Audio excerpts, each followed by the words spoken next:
Hello. Welcome to another episode of Good Content.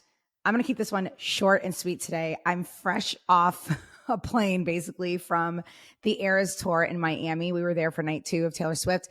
Don't worry, if you're not a Taylor Swift fan, don't worry, this whole podcast is not going to be about that. Although I will tell you to study her because she is actually a marketing genius, which I appreciate. But what we're going to talk about today is storytelling, because that is, I've said it before on this podcast and I'll say it again, right? Instagram has been a storytelling app. It always will be. That is one thing that will never change. And in case you didn't know, again, I'm an elder millennial. I was not raised on Taylor Swift. I was raised on No Doubt, 311, Jay-Z, right? So I didn't really become a Taylor Swift fan until my daughter became a hardcore Swiftie. But I also knew Taylor Swift. I've known her so long because my sister, who is Gen Z, did grow up with Taylor Swift and has been to many of her shows, et cetera. And, I was like, oh, it's my sister's favorite singer, for years. And then as Taylor Swift got older and I could actually relate more to her songs, I was like, okay, now I actually really like Taylor Swift. Like, dang, she's so talented, right? So that was my journey with her. I couldn't wait to go to the Eras tour. We went. It was absolutely incredible. I'm not going to make this all about it, but it's going to be my personality for the remainder of the year for sure. It was amazing. And from someone who is obsessed with marketing, watching it all unfold was really fascinating too.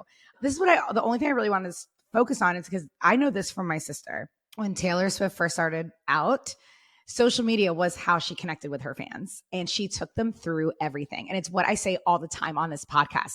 With social media, you are creating an experience. So if you are creating good content, right? Good content is content that resonates. It makes people feel connected, makes them feel seen, heard. It's that simple. We all overcomplicate it. It is literally, that's it. If they feel seen and they can connect to you and attach to you and they almost identify with your community, sales, engagement through the roof. Taylor Swift's community, never seen anything like it. Even when I was like going to the bathroom, everyone working in the stadium was dancing, trading bracelets, people working. Okay. She brings people together like no other. And it all started, a lot of it, obviously playing songs, right? Obviously, and making records, but she would connect with her fans on social media. She took them behind the scenes. She let them see what her life is like, what her core values are, everything about her. And that's what you need to be doing. If you're not showing up on stories every day, at least saying something, part of your mission, taking them behind the scenes. I always say, front load your Instagram stories. We do tend to fall off after 3. It's okay. It's normal. But you want to make sure those first 2 to 3 stories really hit on something that you're either trying to accomplish in your business or, again, connecting with them every day. First thing I always share is like, hey guys, here's what I'm up to today. Here's what happened yesterday, blah, blah, blah. I take y'all behind the scenes of my life. And if it's a busy morning where I'm like, I'm crazy busy, I'll just take a picture of my coffee and my computer and say, here's what I'm working on today. What's in your cup today? How are you guys feeling? And it's not because I'm trying to get engagement. It's because I actually give a darn about my community. I started with 0 followers too, just like all of us do. And the way that I built my community was by accident. I wasn't trying to get a big following on social media when I started my business. I was just trying to get a few clients. And I use social media the way that it was meant to be used, just to take people through the journey. So I took people on my journey of being a social media manager with a handful of clients in Washington, D.C., taking my daughter to Starbucks so I could work from this old dusty laptop that was my husband's old Dell computer from like a government job. And I would take them through and I'd be like writing captions for my clients. And people would be like, wait, what are you doing? I'd be like sending out a hashtag vault. They'd be like, what are you doing? I want one of those. Here's $50, right? That was in the very, very beginning. And it's kind of fun to look back on in my stories archive and I see how far I've come. That is where it started. Okay. I did this without a strategy. I just used social media for what it was intended, to connect. Okay. So the big word today is storytelling and connect. Stories connect us all. Remember, we remember stories 20 times more than statements, figures, et cetera, right? Obviously, we know Taylor Swift is a master storyteller. I don't want that to intimidate you. You can be a storyteller too. Okay. So one thing I want you to do for homework today, I would think of a story that you love to tell at a dinner party or that you love to tell, like, I don't know, maybe on a podcast interview you're on, like something that a story you love to tell people. It's either funny or like really heart-wrenching, whatever it is. And I want you to talk to the camera and tell it. Okay. I don't care if it's a 10-minute long video. You might never share this. I want you to get it out, and I want you to watch that video back and see how you sound. Because here's another thing about Taylor Swift that we can learn from her. She's unapologetically herself. She's quirky. She's a millennial. She knows she's cringy sometimes, like, right? And I love that about her because, someone will be like, oh gosh, when she does that one move, it's so cringy. I'm like, that's a millennial move. Like, that's what we do. That's what okay. But she embraces who she is. And that's fantastic. And that's another reason people love her. Okay. Right. So let me just real quick to break it down. And this is what I would tell anyone marketing a business to make money on social media and grow their following, grow their community. Core values, storytelling, taking people behind the scenes. That's it. And when it comes to selling, obviously she's a master, right? Lots of those Easter eggs, quote unquote, surprises. Again, when I'm doing a podcast, I'm like, hey guys, what do you want me to talk about next week? And I do a poll. And from that poll, that's where I decide what I'm going to do. And it's funny because everyone voted on carousel posts, and I promise that's coming next week. But I just felt like I had to get this off because this is really important to talk about, okay? Because again, we overcomplicate this. All Taylor Swift did in the beginning and build this loyal fan base who is still obsessed with her was tell stories and take them behind the scenes and use her content, right, to show her in the studio with her cats, in the mall playing whatever, with her brother, with her mom and dad. Like, do you guys see how it's documenting and it's storytelling and it's not overthinking it?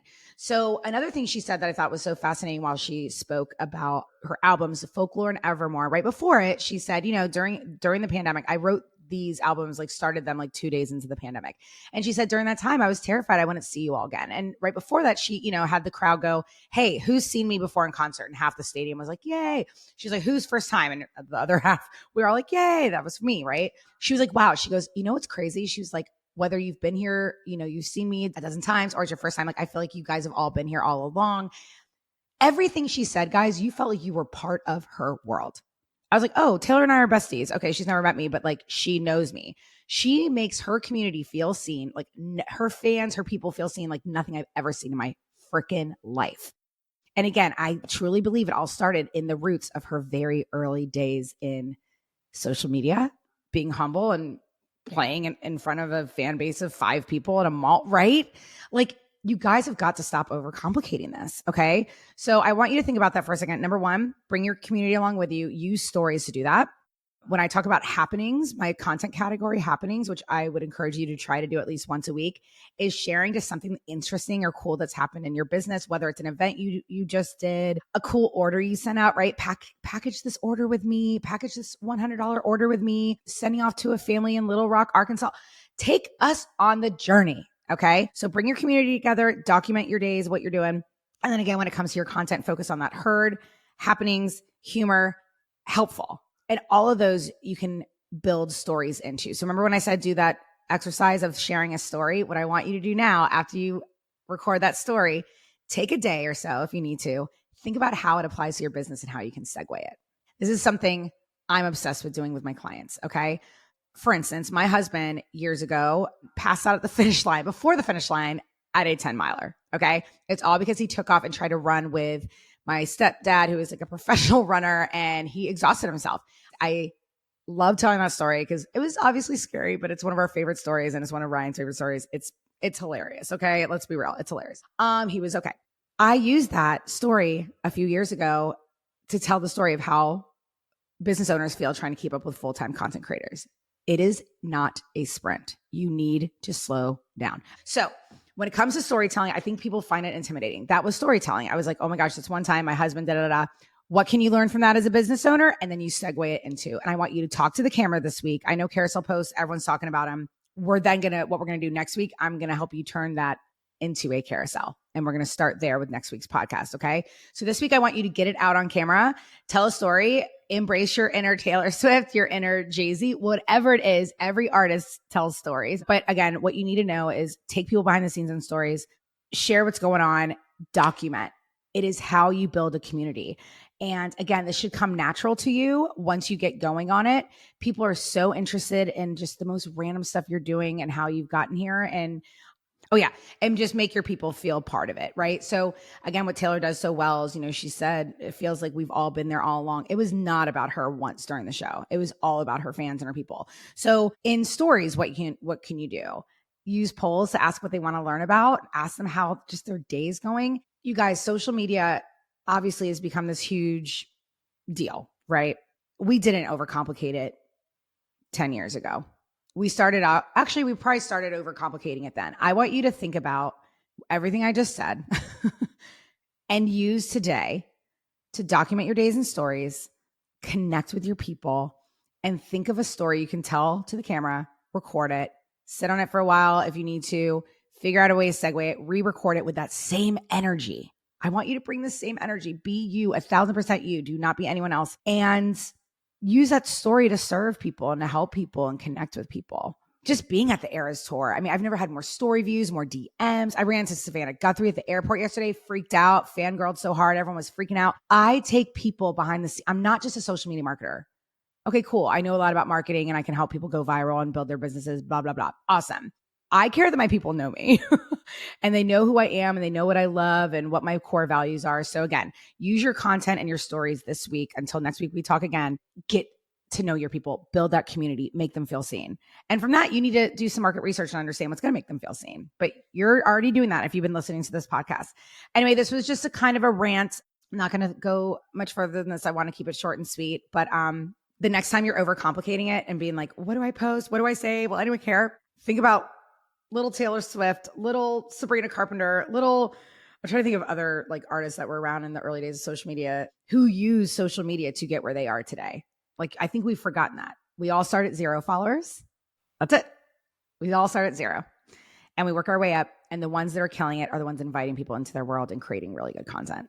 So be sure to listen to other podcasts. If you're new here, there are so many that I give you hooks that have literally, I get DMs from listeners all the time going, oh my gosh, I used that hook and I went viral, and it's the good kind of viral. So I just wanted to kind of have a come to Jesus talk, if you will, with you guys today. Stop overcomplicating it. Tell a story, practice being on camera, and we'll talk carousels next week. I love you. Mwah.